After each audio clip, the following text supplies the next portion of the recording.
Afghanistan وفرمaya fadhigo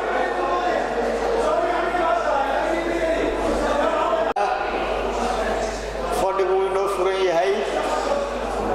waxaan ku bilaaban doonaa aayado quraan kariima mudane xildhibaan Absiye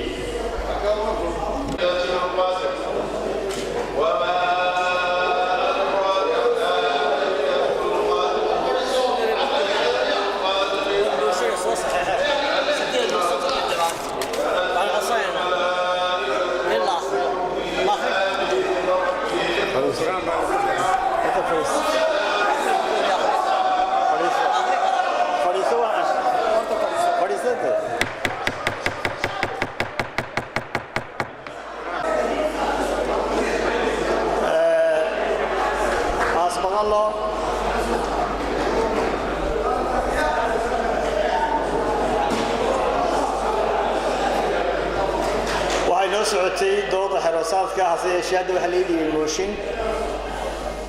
nuxurkiisu yahay in goluhu maanta cod u qaado ansixiyo go'aanka madaxweynaha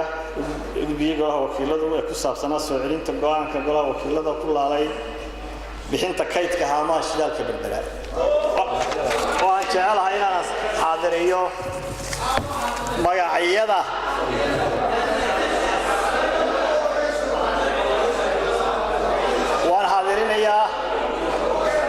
waan xaadirinayaa hala dhigay Mahdi Xuseen Cadare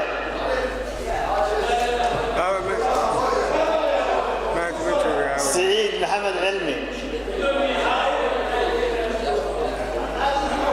Ali Xasan Maxamed Xasan Cawaale Caynaan حسن موسى وفني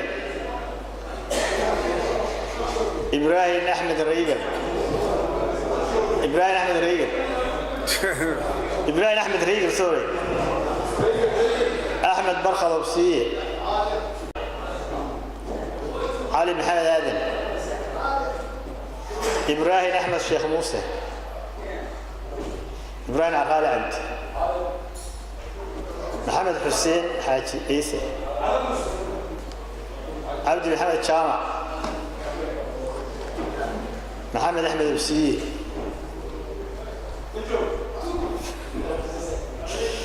صلبان عوض علي محمد حاج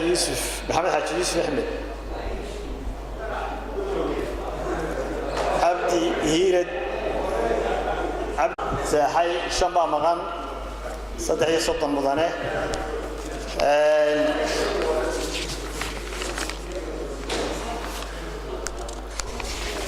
ساركتان وشبه كسبسية هاي هامها خيط كبربرة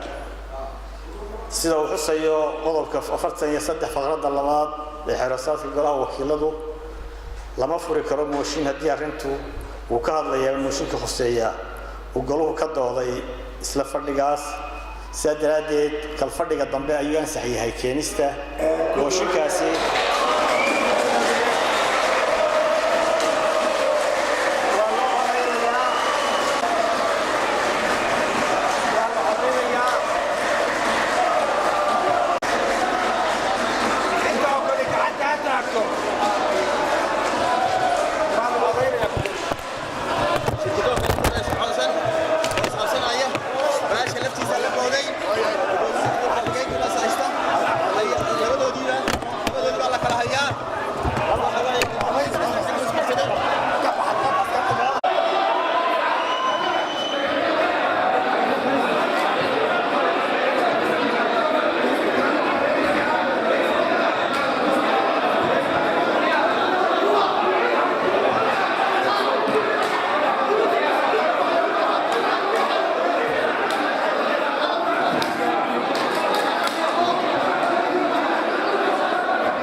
golaha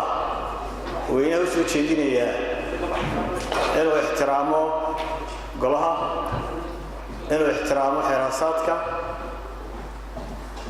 oo uu ku dhaqmo xildhibaanada oo waa in lagu dhaqmaa xeeraasaadka gudoomiye codkeli waxaan idiin sheegayaa hadduu golahu uu yeesho laba gudoomiye laba madaxweyne way jirayaan waddanka gudoomiye cod baad gelinaysaa waad codaynaysaa haddaad ka casaadii ku jirtaa golahu waa fadhiyayaa waana la codaynayaa xildhibaanada kulmiye ma kici karaan anaa gudoomiye waa ma kici karaan xildhibaanada kulmiye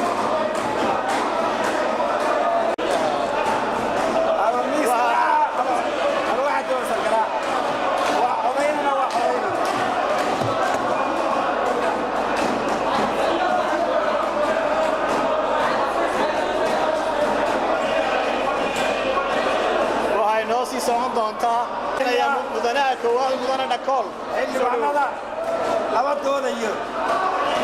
waa la codeeyeen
xildhibaan gudoomiye miyaanu xaq isagu lahayn inuu isagu joojiyo mooshinkan xaq uma leh waxaan xildhibaanaa keeneen laba iyo afar xildhibaan baan soo saxay laakiin qaar ka mid ah laba iyo shan iyo soddon xildhibaan toban xildhibaan baa naloo ogoliyay xildhibaan baa soo saxay gudoomiyaha golaha ahna murashaxa xisbiga wadani wuxuu soo qaatay dalka waa duminaya inuu duminaya waxaad ku garanay goluhu ma hadda guri u leeyahay ma golaha hadda xildhibaanaa jooga mooshin baa la keenay 38 mudana mooshinka saxeexay markuu xaadiriyey ee arkay inay tiro u babacdhigi karaya aanay ahayn ayuu mooshinkii joojiyey wuxuu ku leeyahay lama soo celin karo waa la soo celin karaa madaxweynahaba soo celiyey sharci darru ku celiyey sharci darro ayuu ku celiyey madaxweynaha jamhuuriyadda Soomaaliland ayaa soo celiyey tuuted ayaa lagu celin karaa tuuted ayaa lagu celin karaa isaguna keligii ayaa celiyey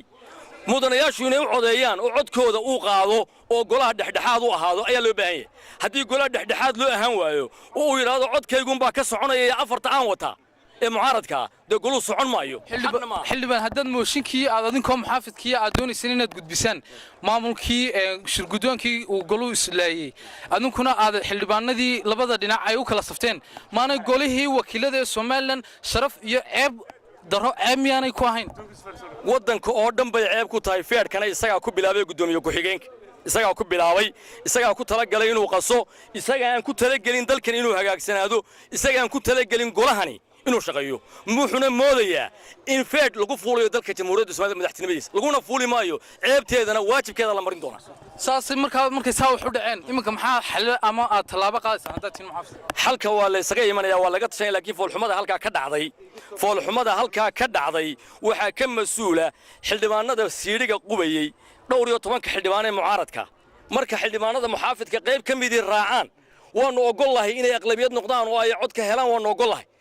ama garha ku helaan ama gardaraa ku helaan laakiin inay aqbalaan weeyaan maalinta laga badan yahay codka inay aqbalaan weeye ma aha meeshan feed la isku muquuni maayo anaa kaliya gudoomiyaha ma aha waa xildhibaanada soo wada doortay xildhibaanada doortay shirgudoonku waa shirgudoon waa kii guurtidu ay nagu dhexdhexaadisay in shirgudoonku uu shirgudoon yahay xildhibaanada mucaaradka anaa gudoomiyaha u yiraahdo xildhibaanada mucaaradku waxay ku doodayaan inaad mar walba awood u sheeganaysaan oo aad goli kaga badantiin isla markaana aad mar walba rabtaan inaad wixii xoog ku muquunisaan taas miyana garab iyaga oo tiro yar ah oo aad iyo aad nooga yar bay rabaan inayna muquuniyaan mana hadda in tirada badan muquunisee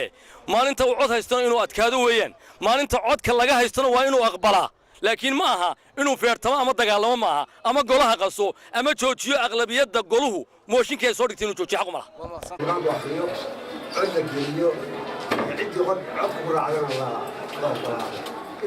wuxuu sheegay gudoomiye in la taliyaha sharciga ee golahani uu leeyahay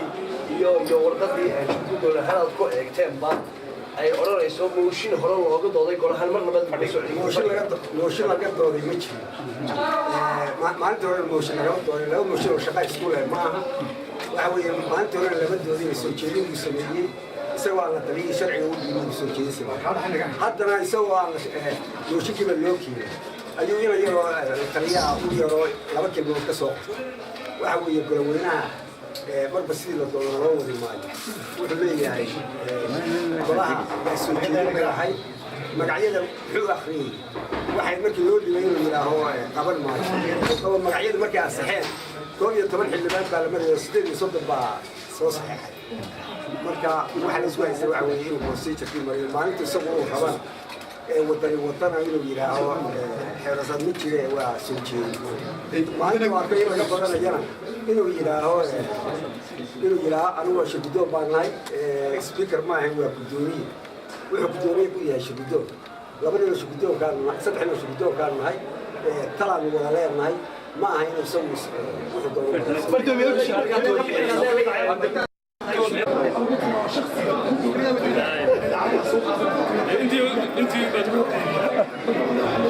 ما يهرت دقيقة سي بروفيشنال وحيد جافاتي قلت كده حتى دي مكيلة جافاتي قلت ما سيدي وريوي بدل العقل سوق هذا سواء شيء هرم ويديك حاجة شيء هذا يقول عليه هذا يقول يوم مرة كده جاي جافاتي وحبك كمان شيء اللي بعد في شيء كده صاري